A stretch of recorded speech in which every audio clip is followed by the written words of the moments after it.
क्या आप कनाडा में अपनी नई लाइफ शुरू करने का सोच रहे हैं? क्या आप ये जानना चाहते हैं कि कनाडा में कौन से ऑक्यूपेशंस इन डिमांड हैं और आपको किस कैटेगरी में अप्लाई करना चाहिए? अगर हाँ, तो इस वीडियो को ज़रूर देखें, क्योंकि आज हम कनाडा के नए NOC national occupational classification system के बारे में बात करेंगे, जो आपको सही तरीके से अपने एप्लीकेशन को समझने और एक इन्फॉर्म्ड डिसीजन लेने में मदद करेगा। इंट्रोडक्शन। नमस्कार दोस्तों, आपका स्वागत है ज़ील इमिग्रेशन कंसल्टेंसी इंडिया में। हम आपकी मदद करने के लिए यहाँ हैं ताकि आप कनाडा जैसे इंटरनेशनल देशों में वीज़ा और इमिग्रेशन से जुड़ी सारी इन्फॉर्मेशन प्राप्त कर सकें। चाहे आप स्टडी वीज़ा, वर्क वीज़ा या परमानेंट रेजिडेंसी के लिए अप्लाई कर रहे हों, हम हर स्टेप में आपके साथ हैं। हमारे एक्सपर्ट्स की हेल्प से आपका इमिग्रेशन प्रोसेस और भी आसान हो जाएगा और आप जल्द ही अपने ड्रीम्स को रियलिटी में बदल सकते हैं।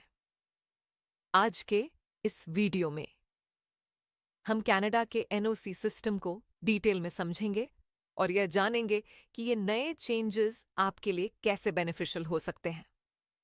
नेशनल ऑक्यूपेशनल क्लासिफिकेशन सिस्टम का मकसद है कनाडा में काम करने वालों और परमानेंट रेजिडेंट्स के लिए जॉब कैटेगरीज को क्लियरली डिफाइन करना, जिससे एप्लीकेंट्स को अपनी एप्लीकेशन प्रोसेस को ज्यादा एफिशिएंटली हैंडल करने का मौका मिलता है। अब एनओसी सिस्टम में एक बड़ा बदलाव हुआ है और वो है tier, training, education, experience and responsibilities categories का इंट्रोडक्शन।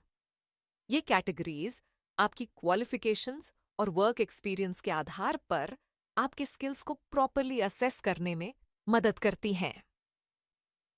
टियर सिस्टम के तहत ऑक्यूपेशंस को 0 से लेकर 5 लेवल्स तक कैटेगराइज किया गया है, जो यह दर्शाता है कि आपको किस लेवल के स्किल्स, ट्रेनिंग और रिस्पॉन्सिबिलिटीज की जरूरत है।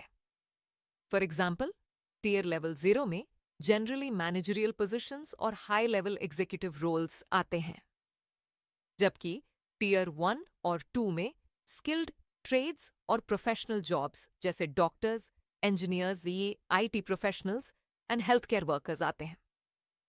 इसका मुख्य उद्देश्य ये है कि कनाडा को ऐसे स्किल्ड वर्कर्स मिले जो इकोनॉमी में इफेक्टिव योगदान दे सकें, और ये आपके प्रोफाइल को सही कैटेगरी में अलाइन करने में मदद करता है ताकि आपको परमानेंट रेजिडेंसी या वर्क परमिट्स मिल सके।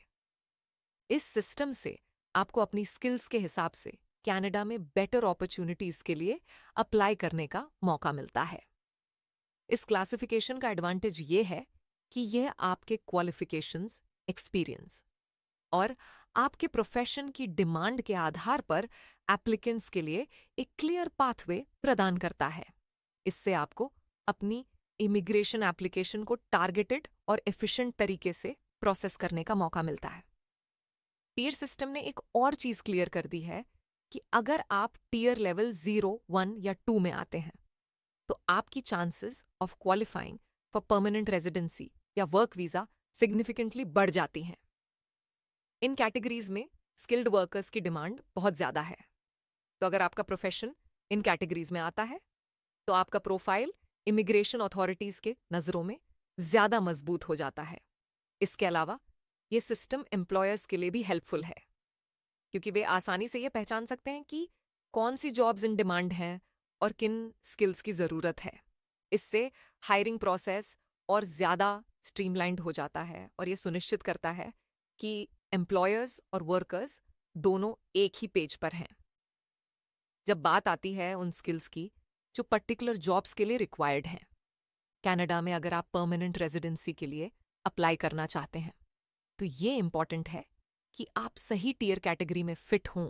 इस वीडियो में हम आपको पूरी जानकारी देंगे कि कैसे आप अपनी प्रोफाइल को सही तरीके से एनओसी सिस्टम में अलाइन कर सकते हैं ताकि आपके लिए एक स्मूथ एप्लीकेशन प्रोसेस हो सके।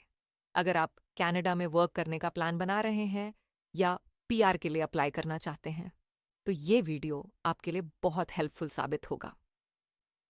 आइए अब हम एनओसी सिस्टम को और गहराई से समझते हैं और ये जानते हैं कि आप इस नए अप्रोच का मैक्सिमम फायदा कैसे उठा सकते हैं और अपनी एप्लीकेशन को सक्सेसफुल बनाने के चांसेस कैसे बढ़ा सकते हैं। चाहे आप वर्क परमिट्स के लिए अप्लाई कर रहे हों, परमानेंट रेजिडेंसी के लिए, या बस ये समझना चाहते हो कि कनाडा का इमिग्रेशन सिस्टम कैसे काम करता है। ये वीडियो आपको सारी इंसाइट्स देगा जो आपको चाहिए। स्टे ट्यून्ड, क्योंकि हम हर एक लेवल को ब्रेक डाउन करेंगे, उसकी रिक्वायरमेंट्स को समझेंगे और ये बताएंगे कि कैसे आप ये सुनिश्चित कर सकते हैं कि आपकी एप्लीकेशन नए टीयर कैटेगरीज के साथ परफेक्टली अलाइन हो, जिससे आपका सपना कनाडा में सेटल होने का रियलिटी बने।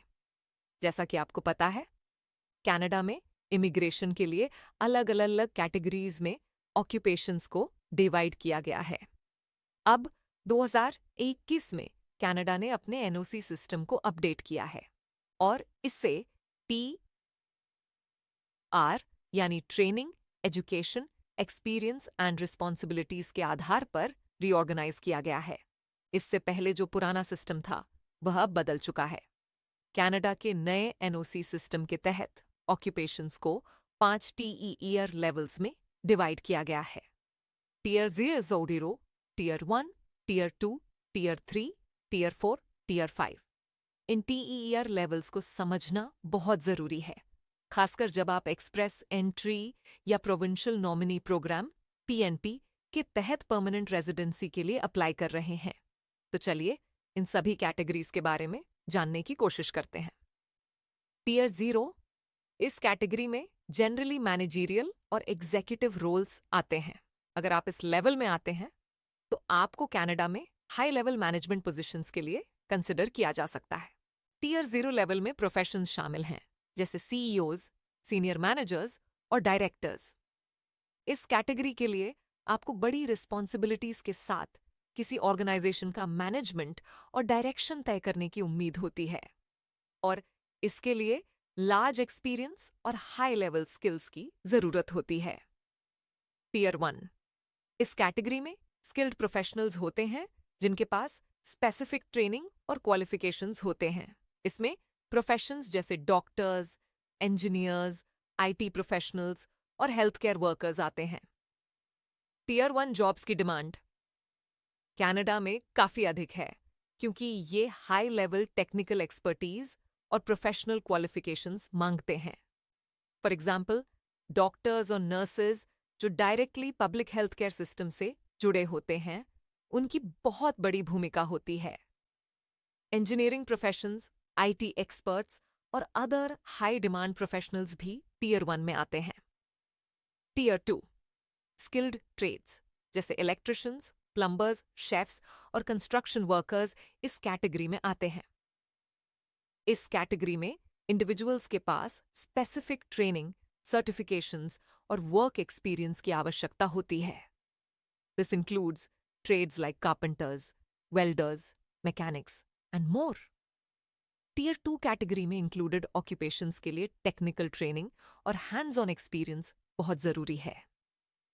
कनाडा में स्किल्ड ट्रेड्स वर्कर्स की बहुत कमी है और ये वर्कर्स विभिन्न इंडस्ट्रीज में क्रिटिकल रोल्स निभाते हैं, जिससे इस कैटेगरी की बहुत अधिक डिमांड है। टीयर 3, इस लेवल पर ऐसे ऑक्यूपेशंस आते हैं जो स्पेसिफिक ट्रेनिंग की मांग करते हैं, लेकिन एजुकेशनल क्वालिफिकेशंस या हायर लेवल्स ऑफ ट्रेनिंग की जरूरत नहीं होती। इसमें एंट्री लेवल पोजीशंस जैसे retail sales persons, food service workers, hospitality workers और अदर सर्विस ओरिएंटेड जॉब्स शामिल होते हैं। इन जॉब्स में ज्यादातर ऑन द जॉब ट्रेनिंग और एक्सपीरियंस के माध्यम से स्किल्स डेवलप होती हैं। टीयर 3 जॉब्स कनाडा में बहुतायत में हैं और ऐसे वर्कर्स की जरूरत है जो एंट्री लेवल पोजीशंस में एफिशिएंटली काम कर सकें। टीयर 4, इस कैटेगरी में बेसिक स्किल लेवल्स वाले ऑक्यूपेशंस आते हैं, जिन्हें मिनिमल ट्रेनिंग या हाई स्कूल एजुकेशन के बाद किया जा सकता है।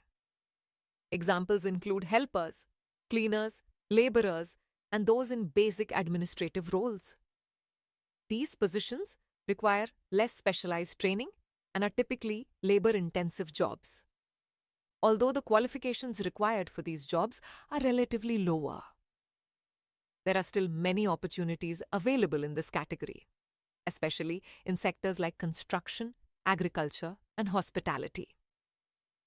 Tier 5 ये कैटेगरी लो स्किल ऑक्यूपेशंस के लिए है, जैसे सीजनल वर्कर्स, मैनुअल लेबरर्स और other unskilled labour roles. In these positions, workers typically perform physical tasks that require little to no formal education or specific training. Jobs in this category can include general labor, seasonal farm workers, and entry-level positions in service industries. In TER levels को समझना इसीलिए भी ज़रूरी है क्योंकि जब आप Canada में परमानेंट रेजिडेंसी के लिए अप्लाई कर रहे होते हैं तो ये लेवल्स डिटर्मिन करते हैं कि आपके प्रोफेशन के लिए कितनी ज़रूरत है और क्या आप किसी स्पेसिफिक कैटेगरी में फिट होते हैं. एक्सप्रेस एंट्री और PNP प्रोग्राम्स के तहत ये लेवल्स आपके एलिजिबिलिटी क्राइटेरिया को इम्पैक्ट करते हैं और आपके प्रोफाइल को सही तरीके से असेस किया जाता है. अगर आपका ऑक्यूपेशन टियर 0, 1 या 2 में आता है तो आपको कनाडा में परमानेंट रेजिडेंसी प्राप्त करने के लिए ज़्यादा अपॉर्चुनिटीज मिल सकती हैं क्योंकि इन कैटेगरीज में स्किल्ड वर्कर्स की सबसे ज़्यादा डिमांड है. वहीं टियर 3, 4 और 5 में भी ऐसे वर्कर्स की ज़रूरत है जो कनाडा की इकोनॉमी और विभिन्न सेक्टर्स के लिए इम्पॉर्टेंट रोल्स निभा सकें.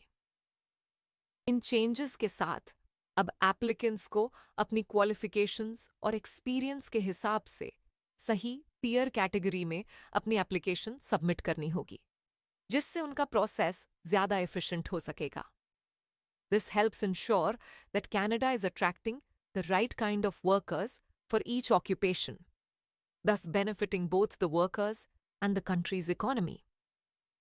Understanding these levels allows you to strategically plan your immigration path and increase your chances of a successful application. तो दोस्तों, ये थी कनाडा के नए NOC सिस्टम और TER कैटेगरी के बारे में इंफॉर्मेशन. अगर आप कनाडा में परमानेंट रेजिडेंसी के लिए अप्लाई करना चाहते हैं या अगर आपने अभी हाल ही में कनाडा में स्टडी की है तो यह जानकारी आपके लिए बहुत महत्वपूर्ण है.